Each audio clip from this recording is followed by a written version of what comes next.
یہ ہے اسلام کی امپورٹنس. دنیا کو بتاؤ کہ اسلام نے لوگوں کی جانیں بچائی ہیں, اسلام نے لوگوں کو زندگی کا درس دیا ہے. آج وہی جو کہہ رہے ہیں کہ اسلام کو ختم کر دو, جہاں جہاں اسلام کو ختم کرنے کی کوششیں کی جا رہی ہیں وہاں اسلام پھیلتا اور پھولتا نظر آ رہا ہے. ذرا مچل کے کہہ دیں سبحان اللہ. کل بھی انہوں نے روکنے کی کوششیں کی تھی, آج بھی یہ کوششیں کر رہے ہیں. حضرات محترم, کل بھی انہوں نے ایک سرزمین کا انتخاب کیا, وہ سرزمین تھی ایران کی سرزمین. کیا کرنے آئے ہیں؟ اسلام کو روکنے آئے ہیں. آج بھی ان کی یہی پلاننگ ہے, کل بھی ان کی یہی پلاننگ تھی. لیکن یاد رکھیں, فانوس بن کے جس کی حفاظت ہوا کرے وہ شمع کیا بجھے جسے روشن خدا کرے. اسلام کی حفاظت کا ذمہ خود رب العالمین نے لیا ہے. حضرات محترم, اگر یہ تیرے میرے ہاتھ میں ہوتا تو کب کا مٹ گیا ہوتا, کیونکہ تیرے میرے اعمال اس لائق نہیں ہے کہ اس اسلام کی حفاظت کی جائے. ایک مثال دے کر کے اپنی بات کو آگے بڑھاؤں گا. حضرات محترم, اینٹ بھٹی سمجھتے ہیں آپ؟ سب سمجھتے ہیں نہیں؟ جہاں اینٹ پکتی اس کو اینٹ بھٹی بولتے ہیں.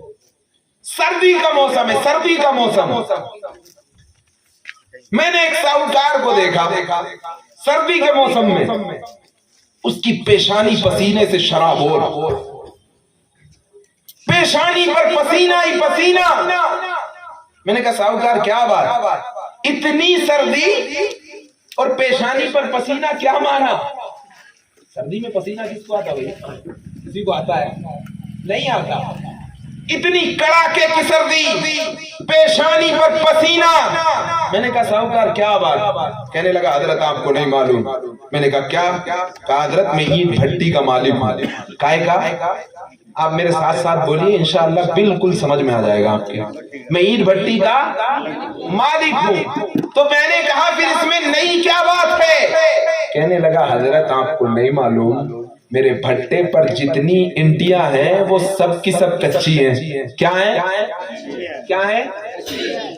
آسمان کی طرف اس نے انگلی اٹھائی اور کہا حضرت دیکھیے, آسمان پر یہ کڑکتے ہوئے بادل, یہ گرجتے ہوئے بادل اگر یک لخت برس گئے تو میرے بھٹے پر جتنی کچی انٹیاں ہیں وہ سب کی سب پانی کی نظر ہو جائیں گی, وہ سب کی سب سمندر کی نظر ہو جائیں گی. اس لیے مجھے ڈر لگ رہا ہے, اس لیے میں گھبرا رہا ہوں, اس لیے میری پیشانی پر پسینہ ہے کہ اگر آسمان پر یہ گرجتے ہوئے بادل یک لخت برس گئے تو میرے بٹے پر جتنی کچی انٹیاں ہیں وہ سب کی سب سمندر کی نظر ہو جائیں گی, پانی کی نظر ہو جائیں گی. اب اسی کچی اینٹ کا ایک ٹکڑا میں نے پکڑا اور پکڑنے کے بعد ہمارے نقیب اہل سنت کیا نام ہے محمد عثمان صاحب کے پاس میں کر دیا کچی اینٹ کا ٹکڑا, اور حضرت سے کہا مولانا عثمان صاحب یہ کچی اینٹ کا ٹکڑا ہے, ذرا اس کو توڑ دیجئے. ان کا ہاتھ صدری کے اندر تھا. کہاں تھا؟ صدری کے اندر. انہوں نے جیسے ہی کچی اینٹ دیکھی صدری سے ہاتھ باہر نکالا اور کچی اینٹ پر تاننے لگے.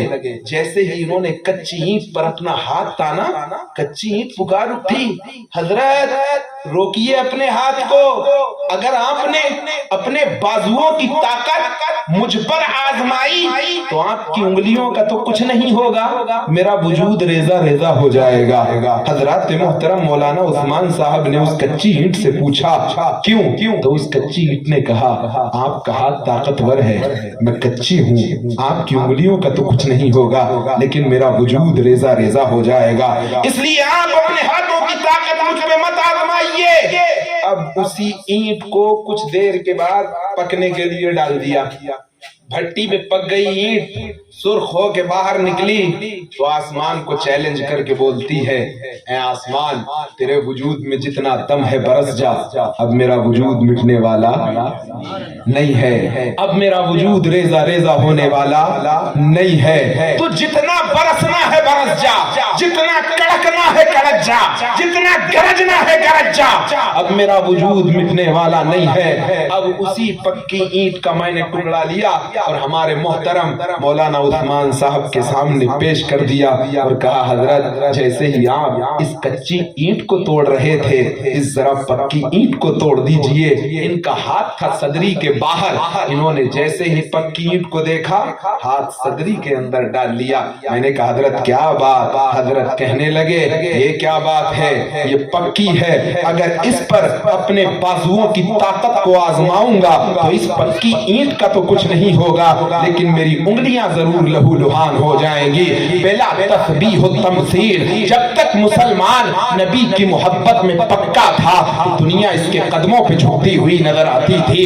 جب مسلمان ایمان کا پکا تھا تو قیصر و کسریٰ کے محل لات ٹھا رہا تھا. جب مسلمان اسلام میں پکا تھا, نبی کی محبت میں پکا تھا, تو مجدد الفسانی نے اکبر کے دین الہی کے پرچے اڑا دیے تھے.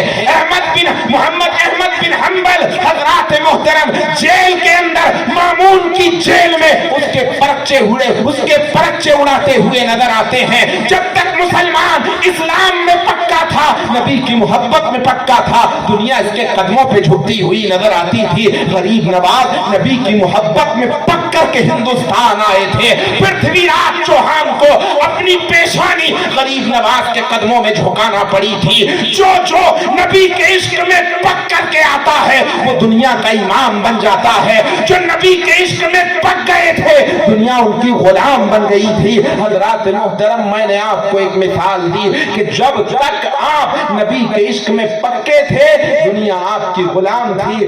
آج آپ اسلام میں کچے ہو گئے ہیں, نبی کے عشق میں کچے ہو گئے ہیں, دنیا نے تمہیں اپنا غلام بنا لیا ہے. اس وقت ضرورت ہے پکے ہونے کی محمد سے وفا, تو نے تو ہم تیرے ہیں, یہ جہاں چیز ہے کیا لو ہو قلم تیرے ہیں.